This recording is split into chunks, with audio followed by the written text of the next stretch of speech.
The origins of the Olympic Games had nothing to do with records or trophies. They were a matter of reverence. We are in the year 776 BC.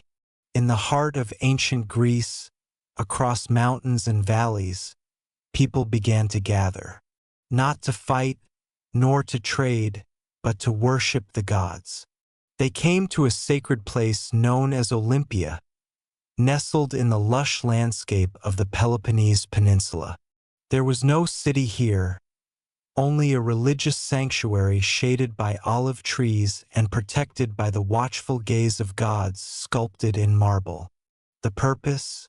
To honor Zeus, the king of the gods, through ritual sacrifices and the physical excellence of mortal men. If you thought you knew everything about the Olympic Games, prepare to be surprised. The story we are about to tell is one of naked athletes, interrupted wars, and bloody rituals. If this journey through time intrigues you, show it with a like and join our community of past explorers by subscribing. Ready? The start is imminent.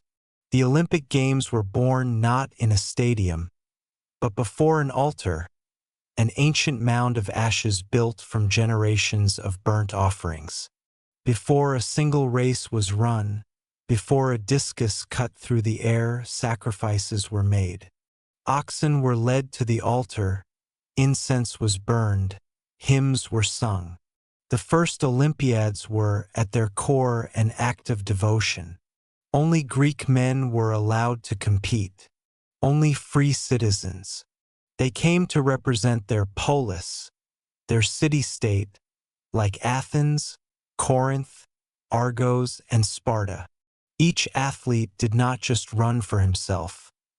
He ran for his homeland, wearing its pride on his back like a cloak. There were no stands, no commentators, no global audience.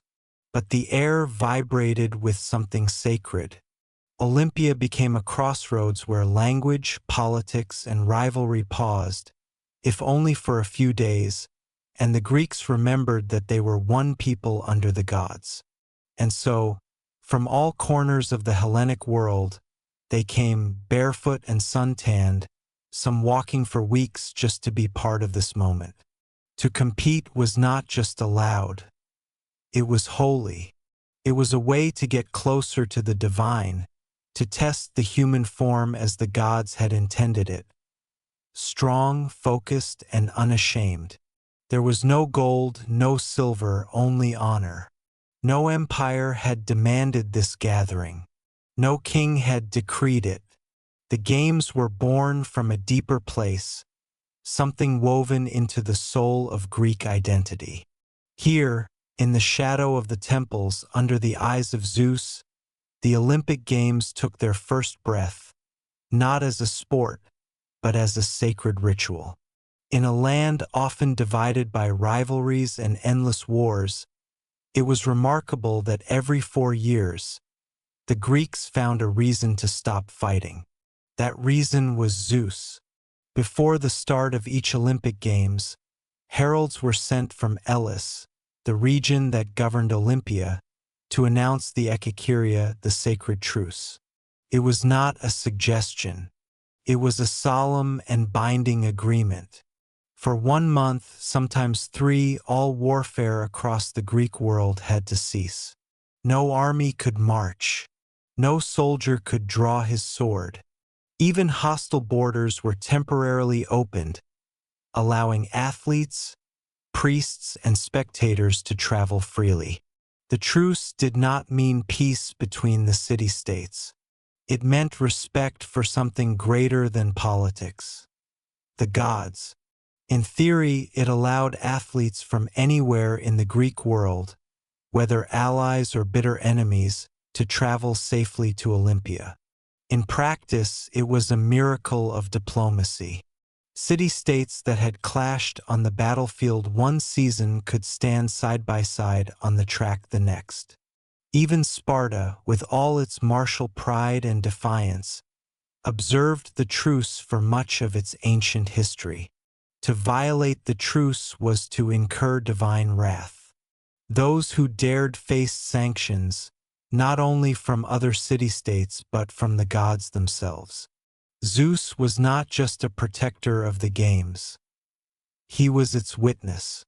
In Olympia, a huge bronze statue of Zeus stood, thunderbolt in hand, a silent reminder that the rules of the gods were not to be broken. But the truce was not just about safety. It was about unity. Greece was not a nation. It was a patchwork of fiercely independent polis, often at war with each other. Yet, through the sacred truce, they could gather in one place for one purpose, bound by a shared reverence. This was more than just a political necessity. It was symbolic. The truce taught that even in a world governed by conflict, there could be moments of order, respect, and ritual. For a brief moment, Greek identity rose above rivalry.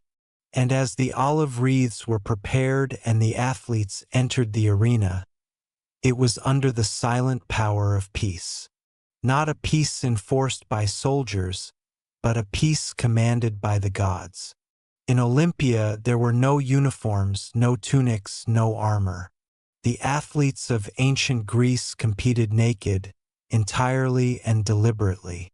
To the modern mind, this might seem shocking, but for the ancient Greeks, the unclothed body was not something to be hidden. It was something to be celebrated.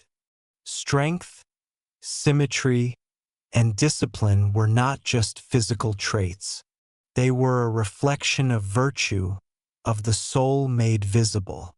Competing naked was not just allowed. It was expected. It was part of the ritual. The Greek word gymnos means naked. From this comes gymnasium, the training ground, and later the gymnasium. To train the body was to train the mind. Athletes would cover themselves in olive oil, not for vanity, but to highlight the form and reduce friction during movement. Dust was often sprinkled over the oil to prevent slipping and to accentuate muscle definition. In this sacred setting, the human form became art. And it was not just about appearance. Competing naked symbolized equality. In the arena, wealth and social class were literally stripped away. What remained was effort, discipline, and raw physical skill. The body became the only uniform, and excellence became the only rank. But this exposure also had a moral dimension. For the Greeks, shame was not in nudity, but in cowardice, cheating, or weakness. To step onto the track, into the wrestling pit, or before the javelin line without clothes was a statement. I have nothing to hide. It was a gesture of transparency, of boldness. The athlete stood before the gods and his people in complete honesty.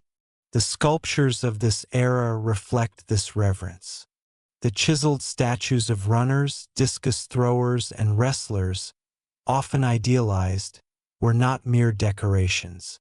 They were symbols of the heroic spirit, frozen in marble for future generations to study and admire. Even the gods themselves, Apollo, Heracles, were depicted in the same heroic nudity. Women, of course, were excluded not only from competing but even from watching.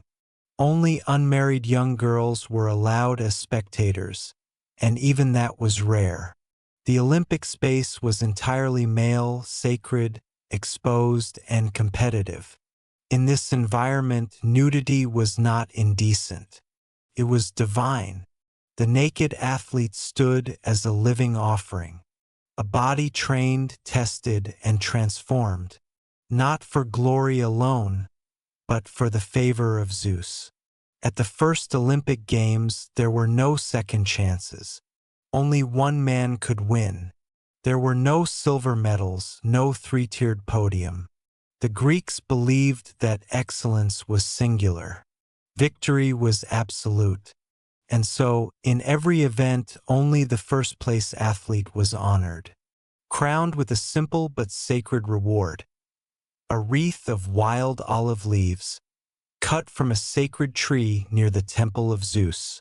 The olive wreath, called a kotinos, had no monetary value. It was not gold, did not sparkle, and could not be traded. But it signified something greater. It was a gift from the gods, a living symbol of immortal glory. To win at Olympia meant having your name recorded for eternity, returning to your polis as a hero. Your statue could be erected in the sanctuary. Poets could write verses in your name. Cities sometimes offered their champions lifelong privileges: free meals, theater seats, or public office. But the games were not about prizes. They were about arete, a Greek concept of virtue and excellence. To possess arete was to fulfill one's purpose, to perform at the peak of human potential. And for the athletes, that meant winning, nothing less. The competitions were fierce. Victory was not just personal, it was political. Each athlete represented his city-state. A victory at Olympia reflected not only his own strength, but also the strength and honor of his people. The glory belonged to everyone. This made victory even more vital, and defeat even more bitter. There was no room for excuses, no second attempts. The line between eternal fame and total obscurity could be measured in a breath, a fall, a single moment of hesitation. And for those who did not win, there were no commemorations, no odes. They returned home quietly, often forgotten by history. But the victor, he stood apart, crowned in silence, his wreath catching the light. He became part of something sacred. The Greeks believed that such men were touched by the divine. They had not just outcompeted their rivals. They had pleased the gods. In a world without medals or sponsors, that single fragile wreath of olive leaves meant everything. Because for the Greeks, immortality did not come from wealth. It came from being remembered. The very first Olympic Games, held in 776 BC, featured only one event, a sprint known as the Stadion. It was a foot race about 192 meters long, the length of the stadium itself. There were no starting blocks, no shoes, no penalties for false starts, just bare feet on the packed earth, a straight line marked between two posts, and the silence before the judge's signal. The runners leaned forward, the dust kicked up, and then they ran. The first recorded Olympic champion in history was a cook named Coroibos of Elis, a humble man whose name would echo for thousands of years, simply because he ran the fastest one time. His prize? No money, no power, just a wreath of olive leaves and a place in the eternal register of Olympic victors. Over time, the games expanded. By the 7th century BC, new events were added. The dialos, a two-length race. The dolichos, a long-distance race. Then came wrestling, the discus throw, the javelin, and the long jump, all parts of the brutal pentathlon, an event testing total physical skill. To win, you had to be not only fast, but strong, agile, and intelligent. One of the most impressive additions was the pancration, a deadly mix of wrestling and boxing with almost no rules. Everything was allowed except biting and eye gouging. Men left the arena bloodied and broken. Some even died. But if you won, you were invincible, a living legend. And then came the chariot races, hoofs thundering around the hippodrome, clouds of dust rising, wheels shattering, horses and drivers falling. These races were dangerous, chaotic, and extremely popular. They were not driven by the athletes themselves, but by hired charioteers. Yet, it was the owner of the horses, not the driver, who received the crown. Status mattered. But in 776 BC, it was just that first footrace, one event, one winner, one beginning. And yet, from that single competition, a movement was born. A movement that celebrated physical form as divine, that pushed the body beyond comfort, and transformed sport into something more than a game. It became a ritual. It became an honor. And over the years, as new events were added, the original race, the stadion, remained the beating heart of the games, because everything Olympian started with a single sprint. The Olympic Games were not mere competitions. They were ceremonies. Every race, every throw, every moment of effort unfolded under the gaze of the gods. In Olympia, sport was sacred, and at its heart stood Zeus, ruler of Mount Olympus and divine patron of the games. Before the contests began, a great sacrifice took place at the altar of Zeus. This was not symbolic, it was central. Dozens of oxen were slaughtered in honor of the god. Their ashes piled up on an altar made entirely from the remains of past sacrifices. This mound of sacred ash had grown over centuries, fed by the devotion of athletes and priests. To compete at Olympia, athletes had to take a solemn oath in the temple of Zeus. With their hands on a piece of boar's flesh, they swore to train honestly, to compete fairly, and not to dishonor the games. Cheating was not just dishonorable, it was sacrilege. Those who broke their oath could be fined, beaten, or banned for life.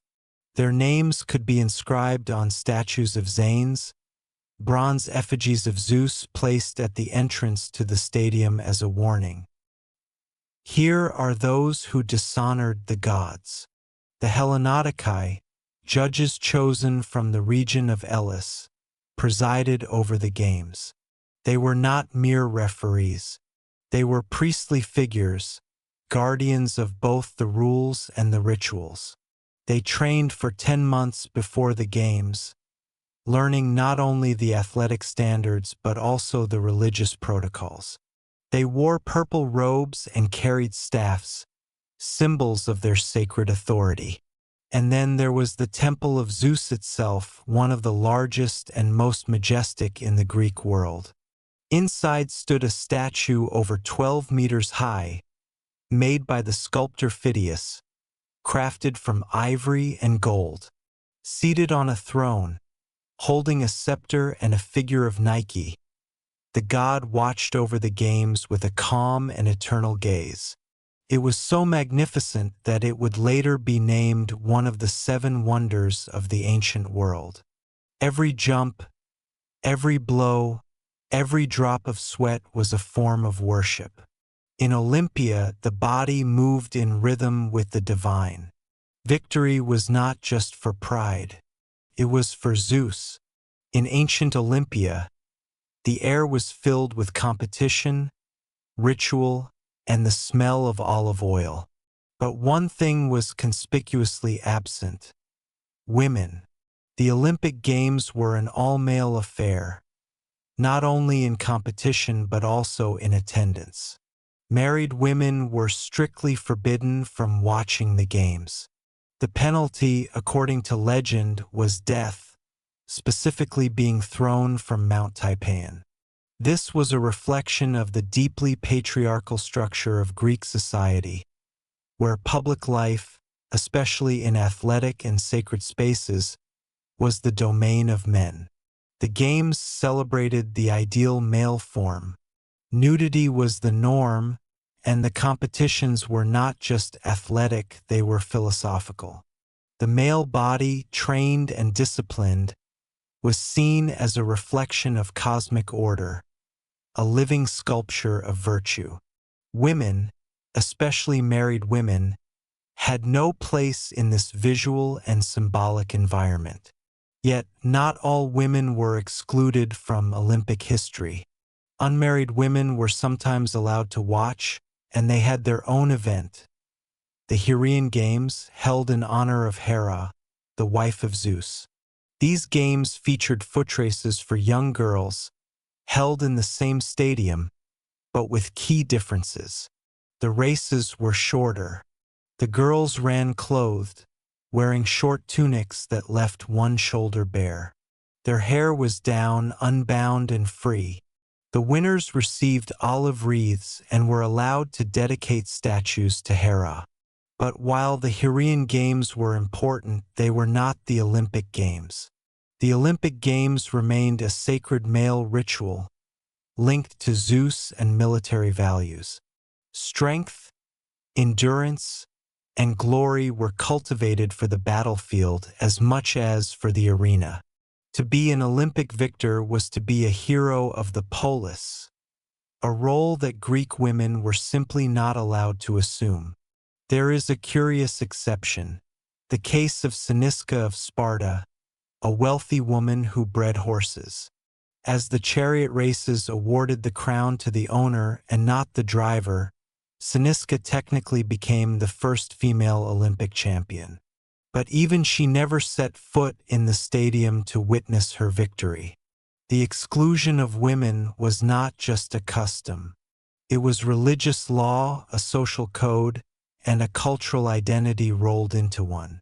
In Olympia, the games were many things, but they were not for women. In ancient Greece, a victory at Olympia was more than a personal triumph. It was political capital. To win was to bring honor not only to oneself but to one's polis, one's home city-state. Each athlete was a living emblem of where he came from. A victory at the Olympic Games signified superiority in strength, discipline, and divine favor. And that superiority reflected back on the society that had raised him. When an Olympic victor returned home, he was welcomed as a hero. The city gates were opened in his honor. Crowds lined the streets. Chants were sung. His name might be carved in stone or in local memory by poets. One of the most famous was Pindar, who composed elaborate victory odes, rich in language and myth, commissioned by cities to immortalize their champions. But the celebration didn't stop with applause. Victors were often rewarded with gifts: land, money, free meals for life, tax exemptions, or even statues in the public square. In some cities, they were given the best seats in the theater or the front rows at political gatherings. They could be elected to public office not because of their words, but because of their bodies and what they had proven at Olympia.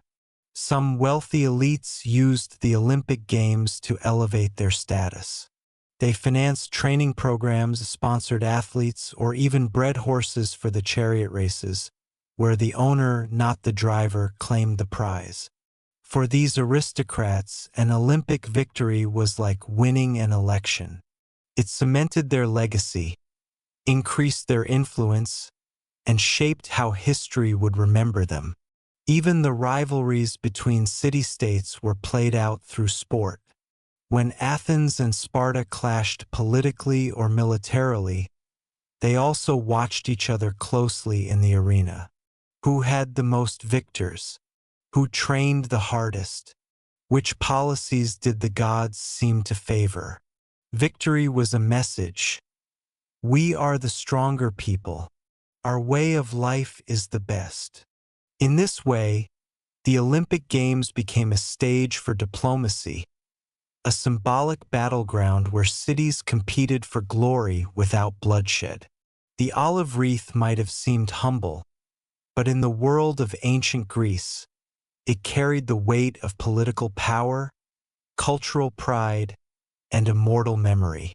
For over 1,000 years, the Olympic Games shone brightly in ancient Greece.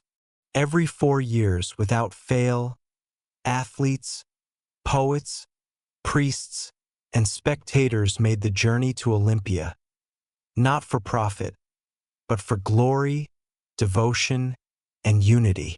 But nothing in history is eternal. In 393 AD, the Christian Emperor Theodosius I issued a decree that ended the ancient games. To him, they were a pagan ritual, incompatible with the growing dominance of Christianity in the Roman world. The temples were closed, the altars dismantled, the statues defaced. The sacred flame of Zeus was extinguished. The stadium fell silent. Centuries passed. The site of Olympia became ruins, slowly buried by time and earth. Nature reclaimed the track.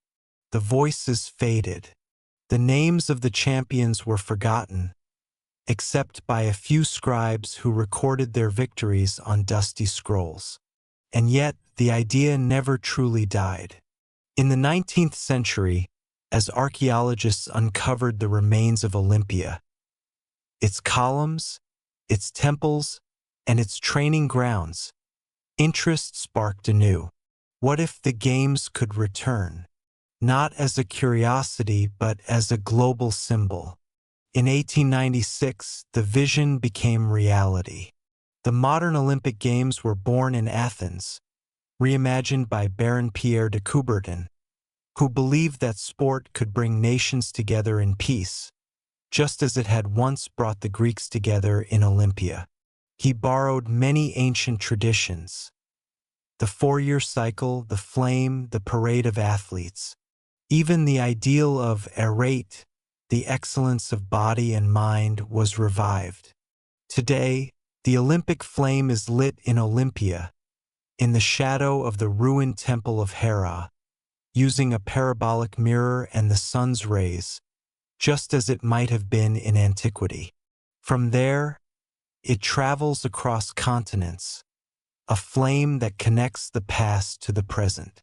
And although the modern games are global, commercial, and competitive on a massive scale, their heart still beats to an ancient rhythm, a celebration of human potential, of peace, of the quest for something higher than mere victory. From the sacred ground of Olympia to the stadiums of the world, the Olympic spirit continues, not as a relic, but as a living tradition. The sacred fire was never truly extinguished. It was passed on. The story of the Colossus does not begin with bronze or art. It begins with a siege and with a city that refused to fall. In 305 BC, the island of Rhodes found itself under siege by one of the most feared military minds of the Hellenistic world, Demetrius Poliorcetes of Macedon, also known as the Taker of Cities. He arrived with an army of tens of thousands of men, supported by warships, catapults, and an infamous siege tower called the Helepolis, a 9-story mobile fortress. Rhodes, by contrast, was small, a proud naval city-state, wealthy from trade and skilled in diplomacy, but dwarfed by the power of Demetrius. His goal was to crush Rhodes for its alliance with Egypt, the rival Ptolemaic power. It should have been a short campaign. It was not. For nearly a year, the Rhodians held their ground. How did the remains of a war machine become one of the 7 wonders of the world? And how did that wonder vanish? This is the story we are about to tell. If you are ready to discover how defiance can be transformed into art, then click like and subscribe for more stories of humanity's triumphs and tragedies. Let's go. For a year, the Rhodians used their terrain, their walls, and their ingenuity. At night, they would sneak out to burn the siege engines. They cut off supply routes. They adapted faster than Demetrius could adjust. Even when the massive Helepolis rolled towards the city, they found a way to neutralize it, dousing it with oil and setting it ablaze. Finally, the siege collapsed.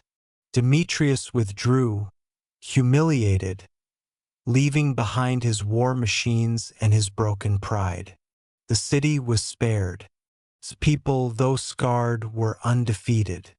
And now they wanted to make sure no one ever forgot. The Rhodians gathered the leftovers of the siege. Abandoned towers, broken catapults, and thousands of pounds of bronze and iron. These were not going to be wasted. They would be melted down, reforged, and reincarnated.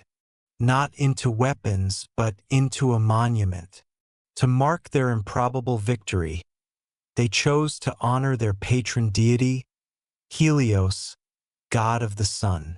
They would build him a statue, not just ordinary, not even large but colossal, something the world had never seen. They hired Chairs of Lindos, a sculptor known for his precision and ambition. He promised not just a statue but a symbol, something that would say unequivocally, Rhodes stands tall, Rhodes stands free. And so, from the ashes of war, the vision of the Colossus began, not as a wonder, but as an act of defiance. With victory still fresh and pride swelling in their hearts, the people of Rhodes turned their attention to an unprecedented project. They would build a statue not only to commemorate their resistance, but to send a message across the seas, a message cast in bronze and rooted in stone. They chose to honor Helios, the sun god, whom they believed had protected their city during the siege. In Rhodes, Helios was not a distant celestial being. He was a guardian, a presence woven into the island's identity. His rays shone on every stone of the harbor, and now he was to be given form. To bring this vision to life, they called upon Chairs of Lindos, a Rhodian by birth and a master sculptor. Chairs had been trained by Lysippus, the famous sculptor of Alexander the Great. He understood proportion, symmetry, and ambition. The task before him was monumental. The Colossus was to stand over 30 meters high, nearly the height of a modern 10-story building. It would be made entirely of bronze, with a support structure of iron and stone. The materials came from the very siege engines that Demetrius had left behind. Thousands of pounds of bronze from melted-down weapons and armor would become the skin of the god. What had once threatened Rhodes would now protect it. Construction began around 292 BC and lasted for 12 years. The process was slow and deliberate. The statue was likely built from the bottom up, each section carefully cast, assembled, and reinforced as the structure rose. Workers labored under the hot sun, shaping the metal, aligning the joints, and creating what would become one of the 7 wonders of the ancient world. We do not know exactly what it looked like. No ancient images survive, but it is believed that Helios stood upright, perhaps with one hand shielding his eyes as he looked eastward, or with one arm raised in triumph, his face calm, his crown a radiant halo of sunbeams. This was not just art. It was not just religion. It was identity. Forged from the relics of war, the Colossus of Rhodes was more than a statue. It was a reminder to all who entered the harbor that this city stood unshaken and that its light would not be dimmed. When the Colossus was finally completed around 280 BC, it was not just a statue. It was a revelation. Rising over 30 meters high, the Colossus of Rhodes was the tallest statue in the ancient world. Built entirely of bronze plates over an internal skeleton of iron and stone, it dominated the Rhodes skyline and stunned every visitor who sailed into the harbor. although later myths claimed it straddled the harbor entrance, with ships passing between its legs. Historians and engineers agree this would have been structurally impossible. Instead, the statue most likely stood to the side of the harbor, perhaps atop a stone pedestal, from where it could be seen from afar. Its bronze body gleamed in the sun, its crown of radiating spikes echoing the divine rays of the sun god. The engineering behind it was nothing short of extraordinary. Each bronze plate was carefully shaped and fitted, locked into a hidden frame that kept the giant stable. The weights were evenly distributed, the joints concealed. The statue may have been built using earthen ramps, which were gradually raised as construction went up, then removed once the final section was complete. The figure of Helios likely stood in a calm, upright pose, one hand resting at his side, the other raised, perhaps in a greeting or holding a torch. His face was serene, youthful, and idealized, as was the Greek artistic tradition. His gaze would have been cast out over the sea, watching over the sailors and merchants as they entered the harbor of Rhodes. But the Colossus was more than a guardian. It was a symbol for the Rhodians. Helios embodied freedom, resilience, and divine favor. His towering form announced to the world that Rhodes had not only survived the siege but had emerged greater from it. The city had taken the weapons of war and transformed them into a monument of peace. Visitors stood in awe. The statue was not just large. It seemed eternal. The sunlight danced on its bronze surface. Its shadow stretched across the harbor walls, and for a moment, standing beneath it, one could almost believe that the gods walked among men. In Helios, Rhodes had built its pride and cast it in bronze. For 56 brilliant years, the Colossus stood not just as a statue, but as a beacon for the ancient world, heralding a new era for Rhodes. The city, long a crossroads of culture and trade, now found itself bathed in international admiration. With the bronze form of Helios rising above its harbor, Rhodes became a lighthouse, both literal and symbolic, for visiting merchants, envoys, and poets. The Colossus declared that this island was more than a naval stronghold. It was a rising cultural force. The statue's presence transformed public identity.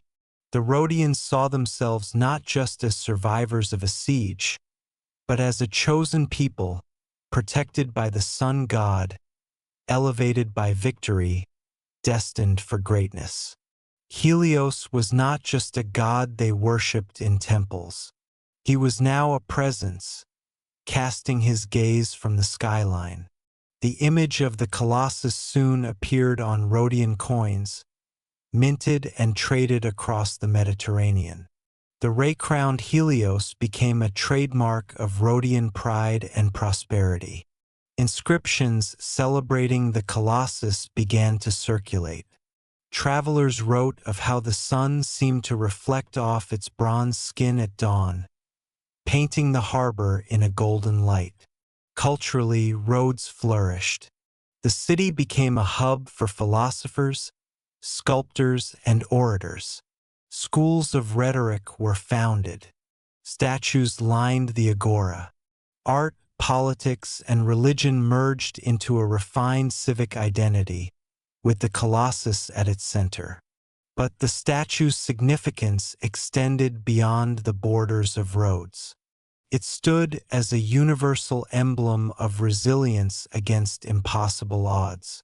A statue forged from enemy weapons, dedicated to a god of light, visible to all who sailed the sea.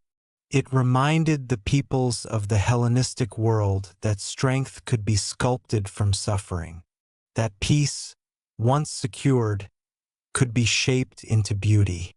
To some, the Colossus represented divine harmony, a city and a deity in perfect alignment.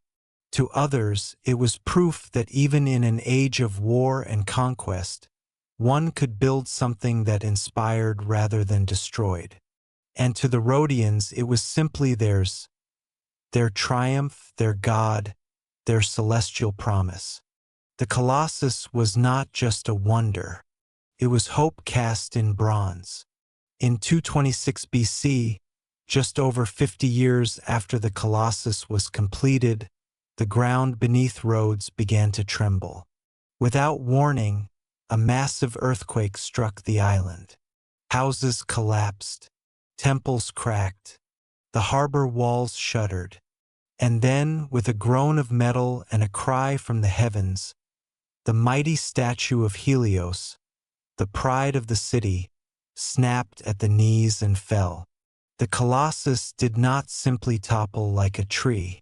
It broke apart, piece by piece, twisting as it came down. The legs collapsed first, and the upper body crashed to the earth, shattering sections of bronze. Fingers the size of men split apart. The head, which once gazed out to sea, now lay face down in the dust. No one expected it, and no one could stop it. The damage to Rhodes was severe, but nothing struck the people more deeply than the loss of their god's image. The Colossus had become more than a statue. It was a companion, a symbol of divine favor. Now it lay in ruins. Its debris was strewn across the sacred ground of the city. And yet, even in ruins, it remained a wonder. For centuries after the earthquake, travelers still came to see what was left. The historian Strabo wrote about the fallen Colossus, describing the sheer size of its remains. Visitors stood in the shadow of its broken limbs and marveled at the engineering it had once required. The fingers were thicker than a man's torso, the bronze ribs coiled like forgotten armor. Inside, they saw the iron framework and the brilliant design of a civilization determined to defy its enemies. Some said the fall was a punishment from the gods.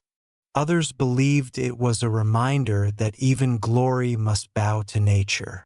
But most Rhodians, though heartbroken, refused to erase it. The Colossus, though broken, was still sacred. They left the pieces where they fell. And for the next 800 years, those fragments remained. Silent, rusting, enormous. A fallen god, a broken wonder, and yet, somehow more human in its fragmentation than it had ever been in its perfection. The statue had once represented strength. Now it whispered of impermanence, and that too was something sacred. After the dust of the earthquake had settled and the grief had faded into silence, the question arose like a morning fog over Rhodes. Should we rebuild it? The fallen Colossus still lay scattered across the ground, its bronze skin glinting in the sun, its broken limbs sprawled like a sleeping giant along the earth. Many citizens wanted it restored. It was, after all, their symbol, their guardian, their pride. But others hesitated. And so, as they had done many times before, the Rhodians turned to a voice older than their city, the Oracle of Delphi. The oracle's answer was chilling. "The gods have spoken," she said. "The fall of the Colossus is no accident. It is a sign. Helios is displeased, and to rebuild the statue would provoke further divine wrath." The Rhodians, deeply spiritual and wary of offending their patron god, took the warning seriously.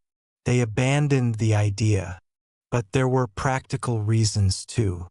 Rebuilding a statue of such scale would have required enormous resources, materials, labor, and time. The original Colossus had taken 12 years to build. Its cost had been funded by the spoils of war and donations from allies. But now the economic climate was different.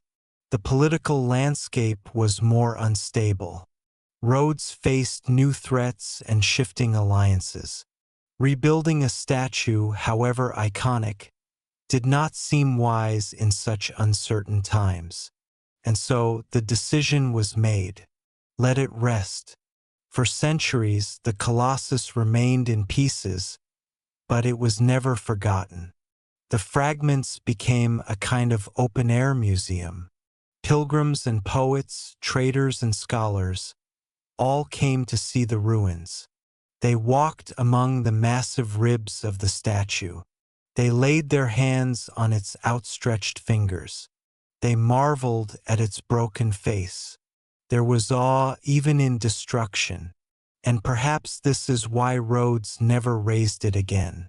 Because sometimes a fallen wonder speaks louder than a standing one. Sometimes ruin becomes a kind of memory, one that humbles, teaches, and persists longer than glory. The Rhodians did not rebuild because they did not need to. The Colossus had already done its work. It had become a legend, and legends, once born, do not need bronze to stand. Although the Colossus fell, its fame only grew. Over the centuries, the broken statue became legendary. Not in spite of its destruction, but because of it. Travelers from all over the Mediterranean continued to visit Rhodes, not to see a standing monument, but to witness a wonder in ruins. The Greek historian Strabo, writing nearly 2 centuries later, described the remains in vivid detail. He spoke of bronze fingers longer than a man, of hollow limbs as large as towers, and of a shattered torso that still held the form of a god. Even in fragments, the Colossus commanded admiration. It became a place of reflection, proof that even the greatest works can break. What lay before visitors was no longer a statue, but a ghost of greatness, lying in state under the sun. Unlike other wonders of the world, the Colossus was not destroyed by war or hatred. It had not been toppled by invaders or melted down in rage. It had been brought down by nature, a blind and impartial earthquake, reminding humanity of its limits. Yet, the remains were treated with reverence. The Rhodians never melted them down, never swept them away. They left the ruins where they fell, letting time, wind, and memory weave them into something sacred. In the ancient world, the 7 wonders were not mere lists. They were pilgrimages, and Rhodes, though its statue lay in pieces, became one of these sacred destinations. Alongside the towering lighthouse of Alexandria and the hanging gardens of Babylon, the broken Colossus held its own. It was different, more somber, more human. Other wonders dazzled with their grandeur. The Colossus now inspired something quieter, tinged with melancholy. It showed the passage of time. It whispered of ambition, fragility, and the strange beauty of collapse. It taught a truth that perfection could not, that even fallen things can be remembered, that sometimes the pieces left behind are more powerful than the whole. So the visitors kept coming. They stood among the ruins. They traced the edges of the bronze with their fingers, and they imagined the day when Helios once looked over the harbor, radiant and unbreakable. The wonder still existed. It had simply changed its form. For over 8 centuries, the broken Colossus lay where it fell, weathered by the sun and wind, admired by pilgrims and poets. Generation after generation stood in its shadow, imagining the towering figure it had been. And then, all at once, it was gone.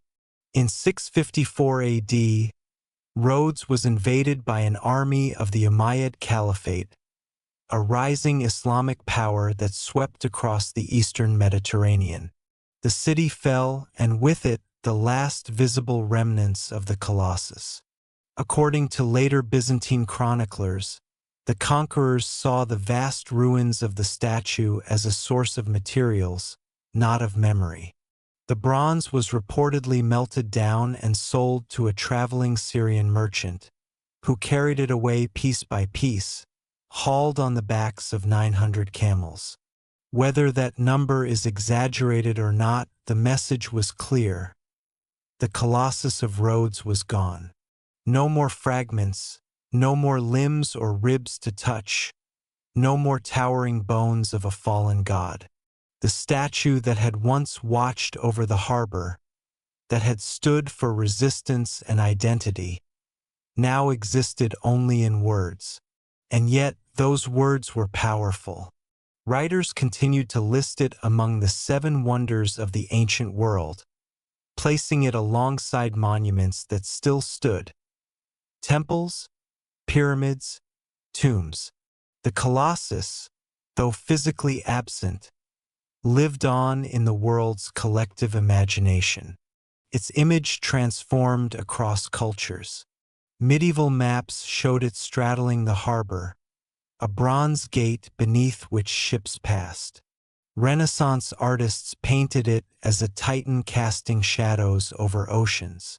It became a symbol of what was and what could be again. The irony is that we know so little about what it actually looked like. There are no blueprints, no sculptures or engravings that survived. Everything we believe we know about the Colossus comes from the echoes of travelers, the pages of historians, and the imaginations of those who came too late. But perhaps that is what makes it eternal. Because the Colossus of Rhodes was never just a statue. It was a dream cast in metal, a vision of what humanity could build when courage, beauty, and purpose aligned. And though its body is gone, its shadow still stretches across time. The Colossus of Rhodes no longer stands, but its meaning never collapsed. More than 2,000 years after its fall, it remains etched in the world's imagination, not as rubble, not as a loss, but as a symbol. It was never just about height, engineering, or bronze. It was about what people saw when they looked up at it. Strength in defiance, beauty in resilience, pride made visible. Built from the spoils of war, the Colossus began as a statement that Rhodes, though small, could not be broken. Its people turned the tools of siege into art. What was once meant to destroy them became a monument to their endurance, and that idea has outlasted the statue itself. Throughout history, echoes of the Colossus have resurfaced again and again. When France gifted the Statue of Liberty to the United States, it was not just a gesture of diplomacy. It was a tribute to the same ideal, that a towering figure by a harbor could welcome the world and represent something greater than stone or steel. In modern times, engineers and artists have proposed rebuilding the Colossus. Some imagine a new statue with solar panels to honor Helios in a sustainable way. Others envision a modern wonder of glass and light soaring over the sea. None have come to fruition, but the fact that we still dream of rebuilding it says everything, because the Colossus represents more than its own story. It represents the kind of monument humanity longs to build, not for kings or conquests, but for possibility. For the idea that out of devastation, something radiant can rise. For the belief that even when toppled, the spirit of a people remains. In every broken empire and every reborn city, in every monument built after war, in every torch held high at a harbor's edge, the Colossus is still there. It is there in the stories, in the symbols, and in the space between what we are and what we dare to build. Rhodes may be quiet now, but in the minds of those who remember, a bronze god still watches over the waves. And even broken, he shines.